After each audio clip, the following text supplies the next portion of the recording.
જાસૂદના ફૂલની જરૂર પડશે. એક આપણે શું લીધેલું છે? બીકર. આ ફૂલને આપણે બીકરની અંદર શું કરી દેવાનું છે? ચોંટાડી દીધેલું છે. ત્યારબાદ આપણે એક બાષ્પ વાટકીની અંદર શું લીધેલો છે? સલ્ફરનો પાવડર. આ સલ્ફર પાવડરને આપણે શું કરીએ? ગરમ કરીએ. બરાબર. અને સલ્ફર પાવડર જ્યારે ગરમ કરવામાં આવે છે ત્યારે તે હવામાંના ઓક્સિજન સાથે શું કરે છે? રાસાયણિક પ્રક્રિયા કરે. અને રાસાયણિક પ્રક્રિયા કરે એટલે સલ્ફર અને ઓક્સિજન સંયોજાય છે ત્યારે સલ્ફર ડાયોક્સાઇડ વાયુ બહાર નીકળે છે. તે આપણે જોઈએ.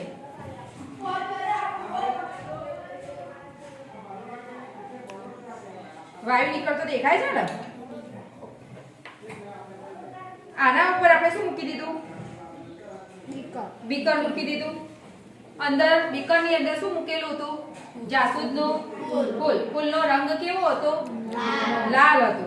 હવે આપણે આ સલ્ફર ડાયોક્સાઇડ વાયુ ના કારણે ફૂલનો રંગ કેવો થાય છે તે આપણે જોઈએ.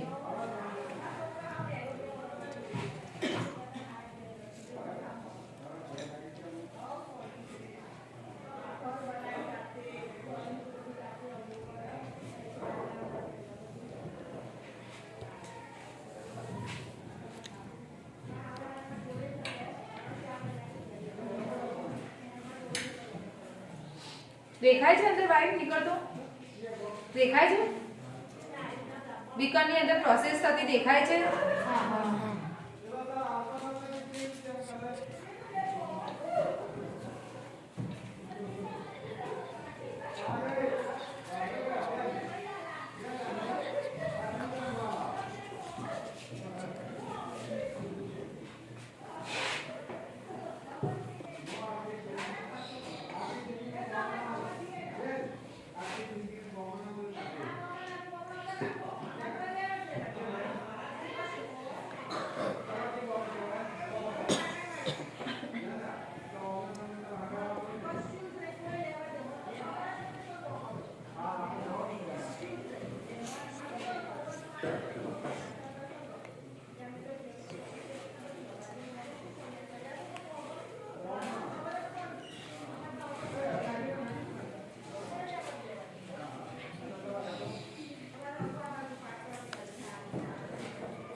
તમે જોઈ શકો આ જે પાંખડીઓ છે એ પાંખડીઓ કેવા રંગની થઈ ગઈ?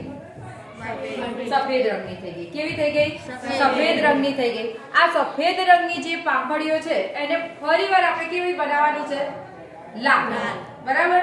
તો એના માટે આપણે શું કરીએ કે આ બીકરની અંદર આપણે શું લીધેલું છે? હાઇડ્રોજન પેરોક્સાઇડ, જેનું સૂત્ર થાય H2O2. આ જે સફેદ રંગની પાંખડીઓ છે એને આપણે શાની અંદર ડુબાડીએ? H2O2 એટલે કે હાઇડ્રોજન પેરોક્સાઇડ ની અંદર ડુબાડીએ ત્યારે શું રિએક્શન થાય જોઈએ?